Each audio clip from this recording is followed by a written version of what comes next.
Hello from Brussels, outside the European Commission headquarters.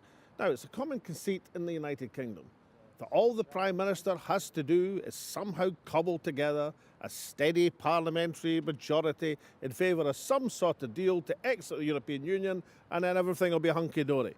In fact, even if she manages that, that's only half the battle, because that deal would have to be agreed with this institution behind us, with the chief negotiator, Michel Barnier, representing the 27 member states of the European Union apart from Britain.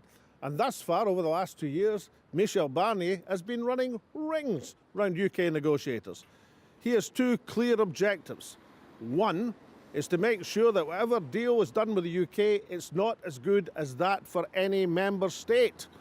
That is crucially important if others are not to be encouraged to also leave the club. And secondly, the European Commission will stay faith with Ireland. The Irish flag is flying here today because the Irish Taoiseach is inside that building. Opposite is Kitty O'Shea's pub. The Irish are in with the BRICS in Europe, and Europe will stick with the Irish. So Michel Barnier will represent that interest. It's going to be a tough task for the Prime Minister. Thus far, she's not been up to it. We'll see what happens. And today, in the Alex Salmond Show, we present some home thoughts from Europe. What do the Brits here think of the Brexit burak? And what do other Europeans think as the UK negotiators stumble from one expedient to another? But first, over to Taz, back in the studio, for your tweets, your emails and your messages. Thank you, Alex. Last week, we talked to some of Britain's Brexiteers in Europe. Now, for a different perspective, we'll be speaking to the man voted as the most influential UK Euro MP, Claude Moraes, the MEP for London. We talked to Claude about how Brussels regards Brexit and about how splits at home impact on Labour's case in Europe. We also look at this week's bombshell defections of MPs from Labour and Tory. Are we on the way to full-scale political realignment at Westminster? And for an independent view, we turn to one of the UK press contingent's most experienced observers of that tangled web of Britain and Europe, the man of many press titles, Martin Banks. But first to your tweets, emails and messages on last week's show, where of course we interviewed a couple of former UKIP MEPs who have now become independents. Fiona says, another very interesting programme, always presenting things from a different angle. Tim Rapsey says, I like that Alex gives space for a broad set of stances on the show and allows these ex-UKIPers and Brexit supporters the space to speak more than sound bites. Well done. Thanks, Tim. However, he says, I'm surprised that when they start speaking about delivering the Brexit that the British people wanted and voted for, etc., the will of the people and all that, says Tim, I'm surprised Alex doesn't counter the question. Of course, Tim wanted Alex to ask about Scotland, and I've got good news for you, Tim, because in next week's show, we're going to be looking at Scotland's place in Europe. So you can look forward to that. Now, in relation to the votes that took place in Parliament last week, Jimac says, Corbyn, the great abstainer, once again threw Scotland under the bus today. Not happy is Jimac. Guy says, how can an actual political party be entirely focused on Brexit? He, of course, is referring to the new Brexit party that the former UKIP members are launching. Will they publish a manifesto to include education, defence, economy, health, etc.? Brian says, 17 million to 16 million, and UKIP tried to say everyone wants it. Ken Scott, who's focused on some of the details, says there is a big differential between trading by WTO standards and a WTO deal. WTO rejected UK's attempts to get a deal. Now, in the last 20 years, Britain had gone from leading Europe into the single market to leaving the EU altogether. Covering all the twists and turns of that story, and often from a North of England perspective, has been Martin Banks. Alex caught up with him in Brussels for an insight into the inside story of these last turbulent decades. Well, Martin Banks, there are a few UK journalists more experienced in the ways of the Brussels politicking than yourself. I mean, virtually 20 years you've been analysing and reporting from this capital.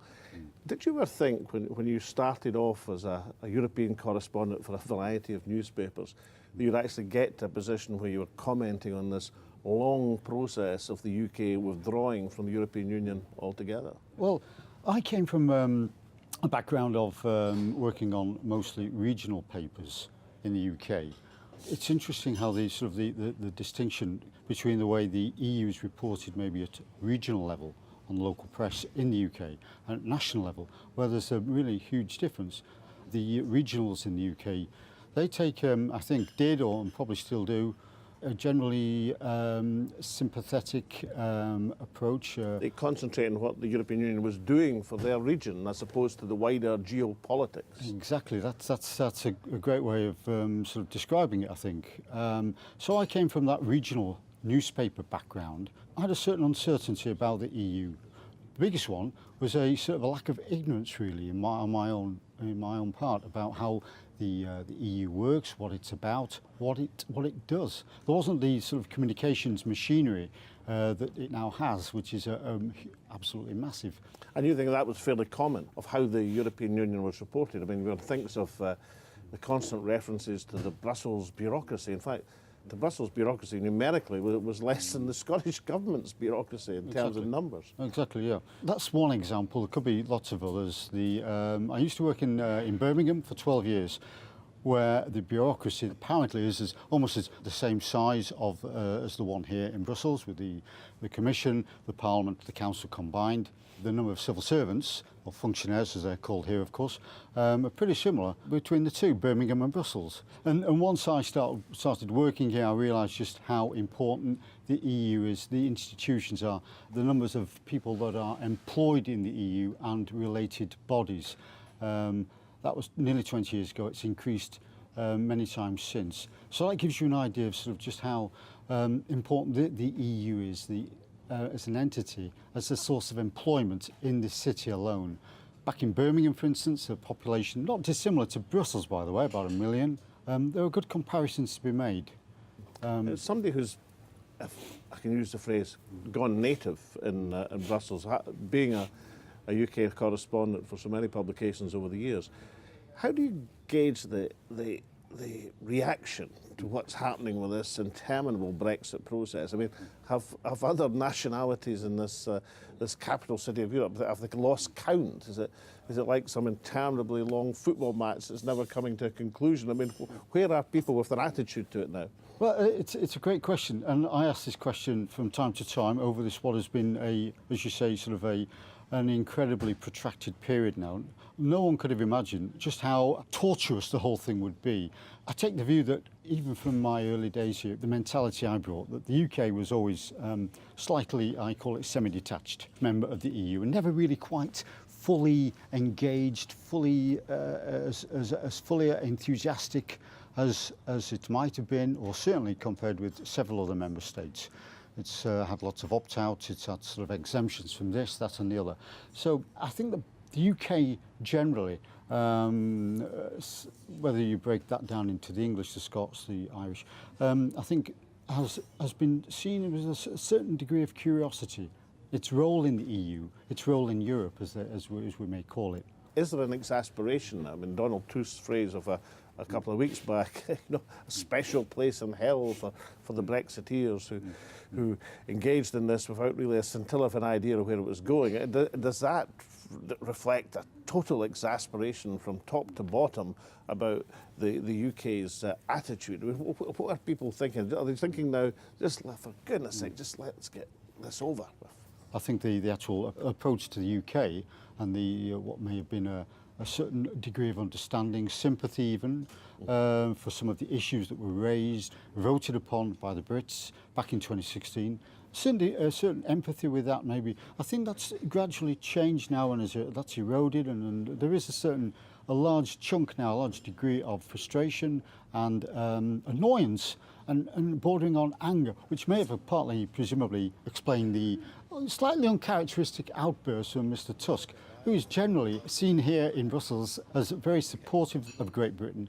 To me, it gives an indication of he's just virtually given up on the fact that he thinks, as he clearly did, that there may be a reversal of its decision to stay, and it's gone now, and this is a sort of a slightly uncharacteristic outpouring of how he feels, you know. The point you make is very interesting, that an observer of the scene like yourself, a commentariat here in Brussels, would have regarded Donald Tusk as someone sympathetic to the UK, at least at the outset of these negotiations, perhaps even someone who harboured the hope that an accommodation could be found that, over the medium term at least, would allow the UK a route back into the European firmament, but now seems totally exasperated and was bound to say, if that's what the supporters are feeling, what are the opponents thinking? Well, I think there's a large element of truth in that. I think that the political class in the EU, Mr. Tusk, Juncker, others, Barnier, and many, many others, there's a certain degree of fear here of what comes next now, post-Brexit, in the next 2 or 3 years, or if not in a shorter period. So, Martin Banks, if you had to judge over your 20 years experience, do you think the end game of Brexit is going to be to have more cohesion in the what remains, well, the other 27 countries, it should be said, of the European Union, or do you think there's going to be eventually some sort of domino effect where Brexit starts to unglue the sticking together of the European project? This is the big question. I think what's going to happen, I think there's a lot of fear. If the UK is seen to make a success of Brexit, which we assume will happen, then that is not good news for the EU, and that will spell problems for the EU. If Great Britain is seen to be making a mess of post-Brexit life, as it is apparently of the negotiations, I have my doubts. I think it will do well, but we'll see. But if it's seen to make a mess, then that will spell good news for the EU and Brussels. That will pull everyone together. Say, look, they can then say, look what a mess the UK has made of this. Tut tut, don't do the same thing. Stay with us. There's safety in numbers. In a globalised world, that's the place to be. You know. But isn't that why Michel Barnier, as his first line of negotiations, was to ensure that whatever deal the UK was offered, a deal which, remember, the Prime Minister accepted, would be less good than the deal available to a loyal member state of the European Union? Yeah, I think that it put the people like Barnier and the current Council President Juncker in an incredibly difficult position. I think Juncker, just at the press conference just recently, after the comments by Tusk, the hellish comment, Juncker said that this job is hell. I think he meant specifically this job of Brexit and trying to sort of negotiate the exit of a big member player. Is hell. So I assume he was referring to the current incredibly protracted negotiations about the UK's exit. Is it a secret wish you might have that the next thing you'll be commenting on is the possible re-entry negotiations either for Britain or perhaps even the nations within the United Kingdom? Well, we keep hearing that votes and referenda are a once-in-a-lifetime one. Once in a lifetime, never happen again. And there are lots of people here in Brussels who hope maybe and even believe that the UK's decision to exit will be reversed and there will be a repeat of all this. Can we take a repetition of all this? Can we take even another referendum? Because that would mean rehearsing and going over the whole story once again. Great copy for journalists like me, keeps a lot of journalists in very busy indeed. Whether it keeps them mentally fit, that's another question. Martin Banks, whatever happens, you'll be here to write about it. So can I thank you for appearing in Alex Salmond's show. You're entitled to the Quake. Now, I know you're north of England, but you're close enough to Scotland to know what this is. The whiskey and the Quake, then passed round all your close friends here. Only Scotch, mind. Only right. Scotch. Well, that's very kind of it. I work with a Scot. My boss is a Scot. I know the Scots take a slightly, generally different approach to the EU than some of the English. Certainly those in the English. The same attitude to whiskey, Martin. Thank you so much. Thank you. Thanks a lot. Coming up after the break, Alex speaks to Labour's London voice in Europe about how Brexit is regarded from a European perspective and whether the new independent group launched this week as a breakaway from Labour has any chance of picking up support. We'll see you then. Welcome back. As a European Parliamentarian of the Year, no one is in a better position than Claude Moraes to read the runes of Brexit. And in a week of the most serious parliamentary defections from Labour for 40 years, Claude can tell us whether Brexit will break Labour. Claude Moraes, you grew up in Dundee, so you're well aware of what a burak is, one almighty mess. I did. So tell me from your vantage point in Brussels, what do you make of Britain's Brexit burak? Well, Alex, growing up in Scotland, I grew up in Dundee and then in Stirling, and I think the Scots have got the best words for the mess that we're in now, frankly. But it's also it's quite a surreal situation here. I'm the last British, very proud, by the way, of my Scottish upbringing, but the last one to be here chairing a committee, and that is because you know the Parliament, you know the European institutions, Alex, very well, and that's quite a funny position to be in because we're still legislating. I just came out of a legislative trialogue, they call it, and we're still doing that. I'm still doing that, and we're just a few weeks away from a big country, Britain, leaving the European Union. So it's a really surreal situation, and there's a mix of kind of anger, confusion and bemusement, frankly, that our government hasn't got its act together, and they're risking no deal. I think that's the nub of it, that they're risking a no deal as part of their sort of calamitous kind of negotiating strategy. Claude, you're regarded as one of Britain's most influential members of the European Parliament, as well as one of the longest serving. How do other Europeans regard what's happening to Britain? Do they understand it at all? Is there any explanation that you can offer which would enlighten them? I mean, Alex, before I came onto your programme, I was saying to your producers that growing up in Scotland, I watched you as a politician growing up and a lot of respect for you. So I want to be very honest and say to you that what has happened in recent days and weeks is that there's a growing frustration with Britain. I think for a long time, there was a lot of patience and a lot of goodwill. But I want to be honest with you and say that what I'm detecting in the last days, maybe the last few weeks, is a growing irritation, and I want to be honest about that. People are starting to get very tired of this process. You see it in the legislation, you see it in quiet ways, but honestly, I think people are getting tired. They're getting tired of the process, they're getting tired of the way the negotiations were conducted, and they're getting tired of this sort of game of chicken at the end. So, I think there's been a lot of goodwill shown to members who wanted to do well here. I think some of the Labour members, the SNP members and others who actually did the work here, the ones who didn't do the work, frankly, well, you know who they were, UKIP and others. Frankly, there wasn't that much goodwill, but overall, there was a good atmosphere. But now, what I'm detecting is a growing tiredness, and that is very sad to see. Maybe it was inevitable, Alex, but it is really the kind of end of days feeling. And what is sad about it is that we still haven't got a kind of idea of what kind of Brexit it would be. So it's a very horrible kind of feeling, actually. Now, in Brussels, the Led by Donkeys campaign have taken out one of their famous posters reminding the Prime Minister of what she used to say, that it was in Britain's strategic interest to be part of the European Union. Do you think Theresa May will notice that poster as she negotiates over the last couple of days? I really like these guys, led by donkeys. The phrase actually is such a resonant phrase. I mean, you'll know that very well, Alex. And it's a great phrase in politics, lions led by donkeys. We knew that phrase growing up, and it's a very resonant one on the progressive side of politics. So, of course, these guys have done a great job. I follow them on Twitter, by the way, and they're very effective, these billboards, because they just remind people of the hypocrisy. People saying on the one hand that you stay in the European Union, the next minute you just say what the hell you like about it. And it is extraordinary to see some of the things that these politicians have said, all the way up to Theresa May. So yeah, I mean, I think people in Brussels will still be quite gobsmacked to see this stuff, although I guess they know it.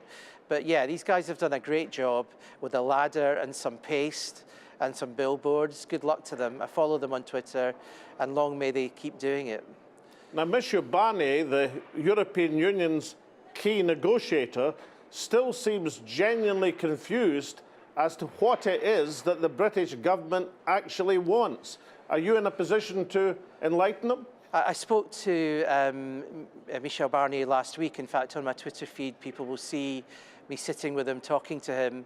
And I talked to him really about citizens' rights, what's going to happen to the 3 million who are in Britain, of course, in Scotland, many in Scotland, all over Britain, and of course the Brits all over the European Union as well. But I was talking to him about what is happening on the negotiation. He's in a very tough position because he felt he had completed the negotiation. now he feels, and I'm not giving away any secrets by saying that his position is that he feels, how can he open the withdrawal agreement? He just doesn't feel that that is possible. So I guess what he's being asked, and again, I'm not revealing any great secrets here, but what he's being asked is to tinker around with this political declaration. And what Theresa May seems to be doing is trying to get something in the political declaration to assuage the Tory party. This is always about making the Tory party feel better, rather than looking to the wider country or to where other MPs are, where other progressives are, and see what they want. So this is what he's being asked to do, and it's a tough position for him. Is he engaging? Yes, he is. So of course, those negotiations are happening. I've got to be, clear about that. They are happening. But whether they're going to be able to get it done, and whether the MPs on the hard right of the Tory party will accept the tweaks to the political declaration on the Irish backstop, I just don't know. And of course, nobody wants to be throwing Ireland on a bus, and I would be pretty angry if that ever happened. Claude, over the last few days, we've seen 8 defections from Labour Party to the independent group at Westminster, and now, yesterday, 3 defections from the Tories. Will that realignment at Westminster have any impact on the politics of Brussels? I think, of course, people in Brussels are talking about it. Let's be honest, not just in Westminster, they're talking about it here as well, where people are avidly interested in politics globally and also in Britain. And they're talking about what it means for realignment. And I think the consensus here is that while it may not have an impact on the actual raw numbers for Brexit, I think there is that consensus. There's a feeling that it might have a slow burn effect, Alex, It might have an effect that we quite can't put our finger on at the moment. And I think that's what the feeling is here. And people know it's profound in some way, but they don't think it might have an immediate effect on the numbers. Theresa May thinking of coming back next week on the deal, because of course many of these MPs who have formed the new group, we know where they stood on Brexit already. But of course, it's creating a more febrile atmosphere in Westminster, as you well know. I mean, you know this better than anyone. So for that reason, things are getting more skittish in Westminster, and people in Brussels know that. So does that make it more likely that we get a deal or less likely? Well, I think MPs are more afraid. That's the impression people get here. Will that lead them to a deal? You never know with the Tory hard right. Again, that's what people feel here. Claude Moraes, one final question. You represent very ably London in the European Parliament, but you grew up in Scotland. Both are strong Remain voting areas. Do you have any thoughts on what the long-term political implications might be for Scotland if it's dragged out of the European Union against the will of the people? Well, I love Scotland and I love London, a place that would accept somebody like me, that grew up in Scotland, is of Indian origin, and they accepted me to represent them. And that's what I love about both areas, both Remain areas, Scotland and London, and I like that identity. And I think both will suffer very badly out of Brexit. Scotland will suffer because Scotland was an open country looking outwards towards free movement, saw the benefit of it. And, Alex, people might not know about the Old Alliance, but you and I know what the Old Alliance is. I did Scots law at university, and I always want that for the whole of Britain. London will suffer badly for very obvious reasons, not just free movement, but for all the economic reasons. So, this is going to be the slow burn effect of Brexit. I feel very sad about it. I'm never going to change my opinion about that. But for Scotland and London, 2 of the regions that will really feel it, but they knew that before Brexit, and both Scotland and London did the right thing. Let's hope that that fervour stays, and let's see how the people of Scotland and London deal with this situation and what they do afterwards. Claude Moraes, thank you so much for appearing on the Alex Salmond Show and reminding us of the Old Alliance. It's a real pleasure, Alex. Thank you very much. This week's big news at Westminster has been the formation of the independent group of MPs, starting on Monday with 7 defections from the Labour Party. They were joined by an 8th on Tuesday, and yesterday 3 Tories defected, the 3 Amigos, to join the gang of independents. This means that the new parliamentary grouping has already matched the Liberal Democrats in terms of numbers in the House of Commons. Is this the long-heralded realignment of British politics? Tasmina takes a look at the history. In 1981, there was the Gang of Four and the Limehouse Declaration. Almost 40 years later, there's the Secret Seven, who formed an independent grouping of MPs. Now, with no disrespect to the new grouping, they don't quite have the cachet of the former cabinet ministers who formed the SDP, nor as yet do they have the coherence of a political programme necessary to launch a new political party. Nor are they the first people to have this idea recently. In the last 2 years alone, there have been half a dozen new parties floated and then sunk. The Radical Party was launched in 2016 and now has 420 followers on Twitter. A year later, prominent barrister Joe Moham QC was threatening to stand against Theresa May in Maidenhead as a launch gambit for Spring the Party. Later that year, the Democrats were launched and then floundered.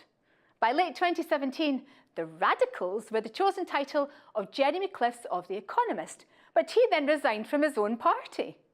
At the same time, two more parties, Renew and Advance, were competing for the crowded centre, and they then merged and are still operating, albeit at a low level. Celebrities were said to be lining up to back a new party just last year, while Start Again was one of the working titles for a breakaway. United for Change was the favoured alternative for multimillionaire Simon Franks. In the last few months, the UK's existing centre party, the Liberal Democrats, launched a campaign under the truly inspiring title Momentum for Moderates. These initiatives, and indeed the Liberal Democrats, have all been overshadowed by the new independent group, who seem to have little time for their established competitors from the political centre. All of these putative parties seem to instruct a moral tale. Even in this social media age, tweeting about a new political force is somewhat easier than creating one. However, if ever there was a moment for political boldness, then this might be the one. The political establishment at Westminster is fracturing as never before. Whether you are out to break the mould of British politics, or just wanting to secure a deal on Brexit, or wanting, like the new Brexit Party, to stop a deal with Europe, or indeed arguing for Scottish independence within Europe, there will be few more propitious opportunities than now. This could be a time when fortune does indeed favour the brave. And so for Alex and me and all at the show, it's goodbye for now, and we'll see you next week.